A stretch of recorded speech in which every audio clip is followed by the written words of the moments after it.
Hi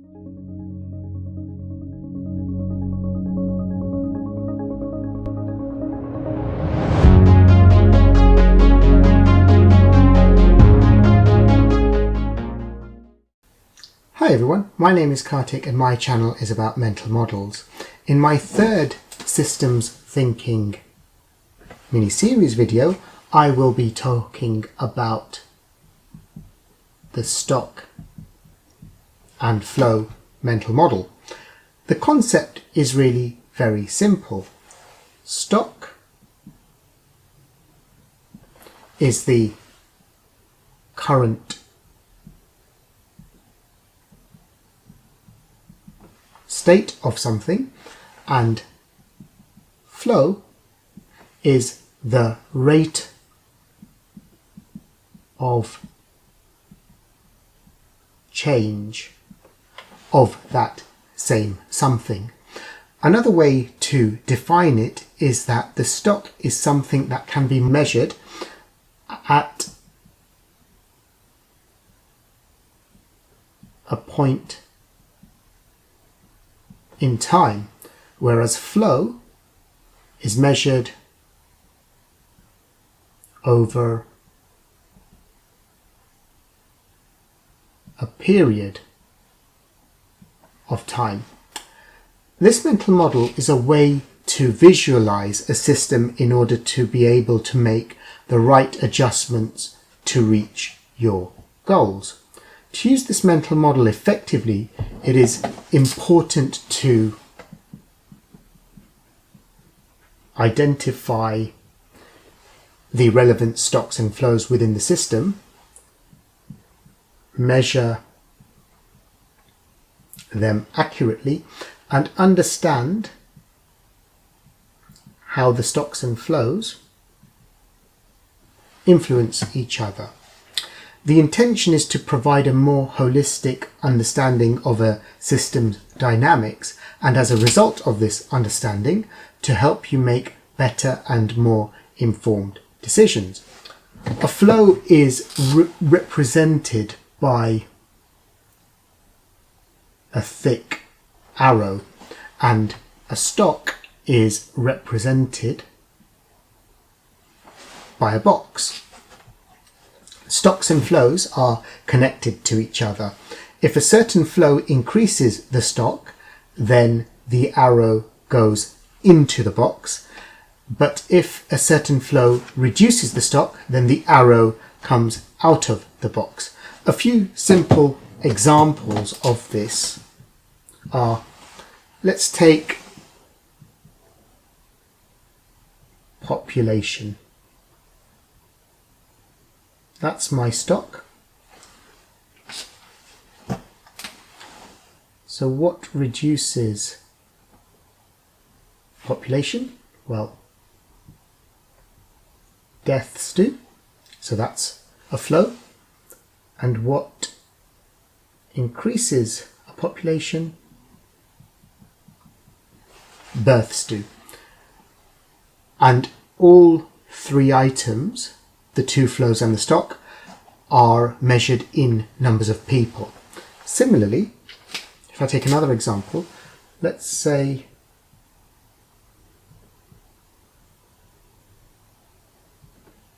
bank account is your stock. What reduces the value of your bank account? Well, withdrawals do, and so that's a flow going out. And what increases the value of your bank account? Well, deposits do, and so that's flowing into the stock.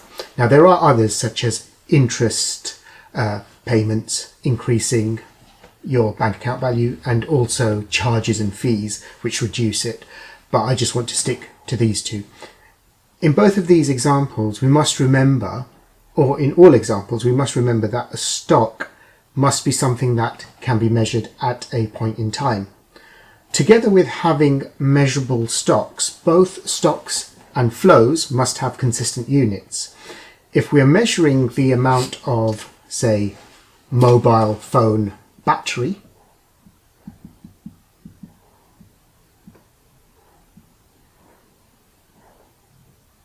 that's our stock, this would be expressed as a percentage. Let's say the battery is at 65%. But then, if the inflow is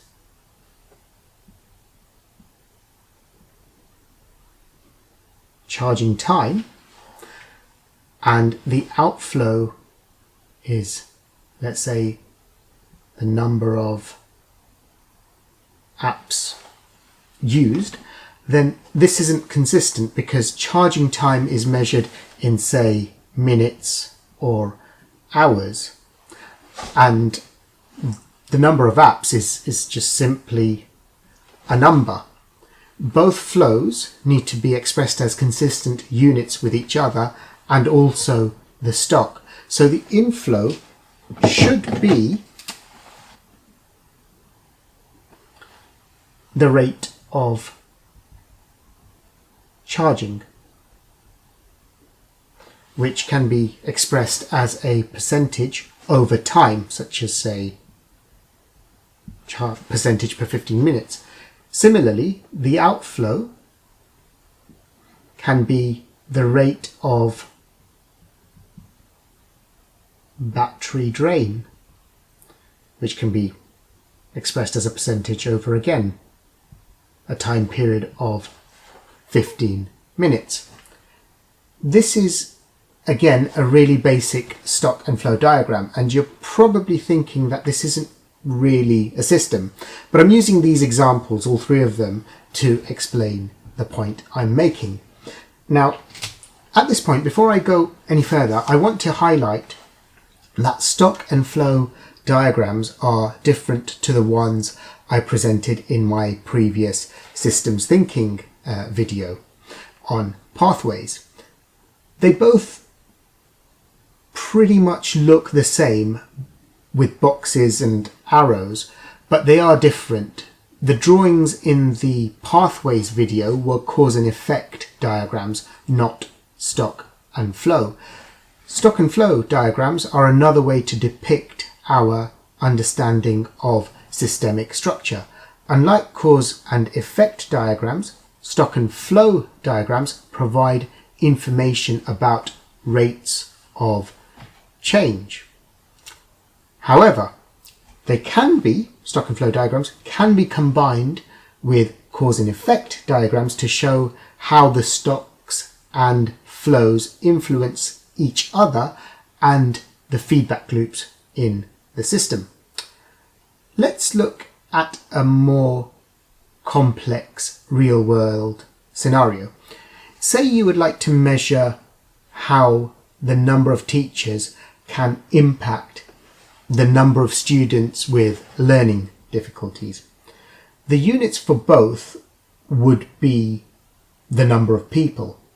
The flows on the learning difficulty stock would be new or additional students with learning difficulties and the number of learning difficulties remediated. And on the teacher stock side, it would simply be hirers and leavers, hiring teachers and teachers leaving. So let's draw this example. So we've got a stock of students with learning difficulties. That's what I'm measuring. That's my stock. And then coming out of that is my flow of learning difficulties remediated, and coming into it is new or additional students with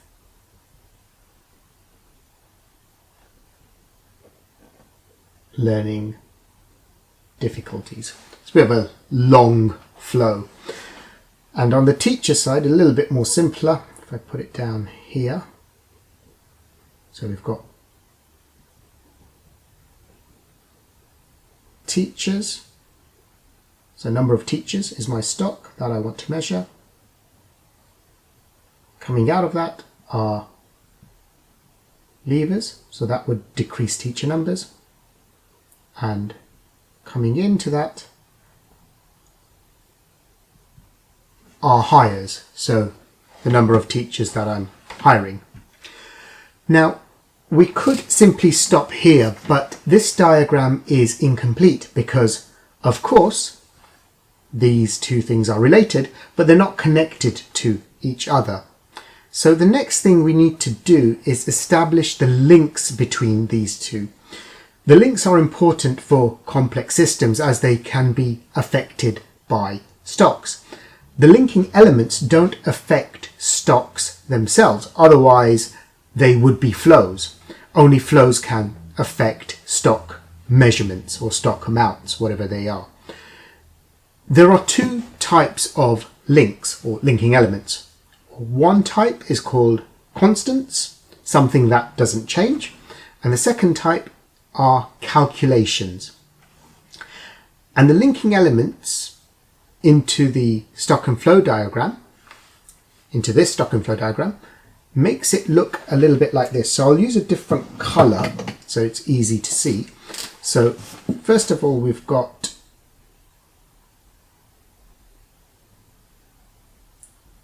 teacher effectiveness. That's one linking element. Then you've got average experience of teacher. Then you've got, I'm going to call it workload, but it's teacher. Actually, I've got some space here. Teacher workload. And another element is the desired number of teachers. So there is a number out there that we desire. And so how are these linking elements linked? So again, another color. So this links into this flow. It links into the stock. And it links into the outflow here as well. The teacher workload, the students with learning difficulties affects the teacher workload, and that affects the levers. The levers would affect the experience of the teachers.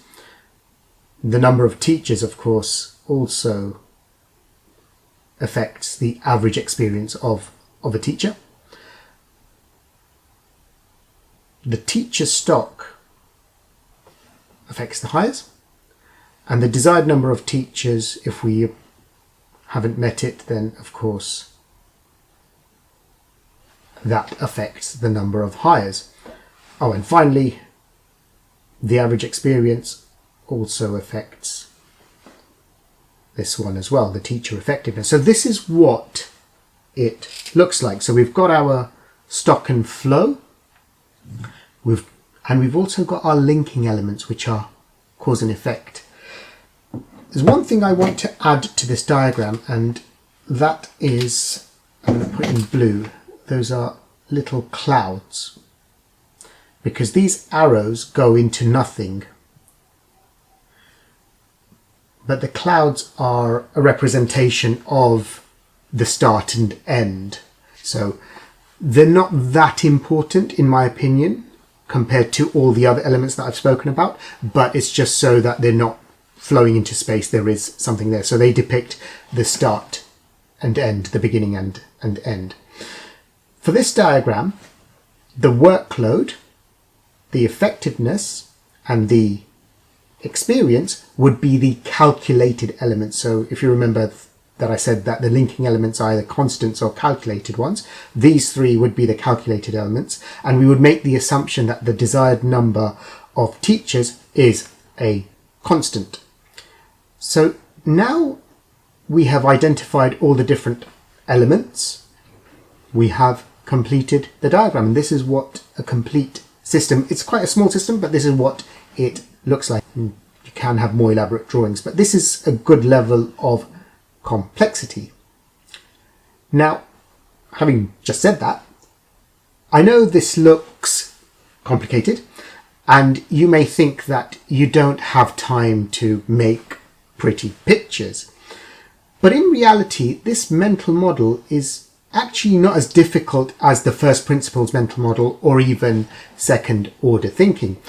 The reason being that when you're presented with a problem, you most likely know most, if not all, of the elements already. Now, this is a very alien problem to many of you. You might have not even thought about this. And so I put this together and you're thinking, where did all of this come from? But when you are working on a problem that you're familiar with, you will most likely know most, if not all, of the elements. And by noting them down, you may realize 2 or 3 more that you didn't realize earlier, but that's really it.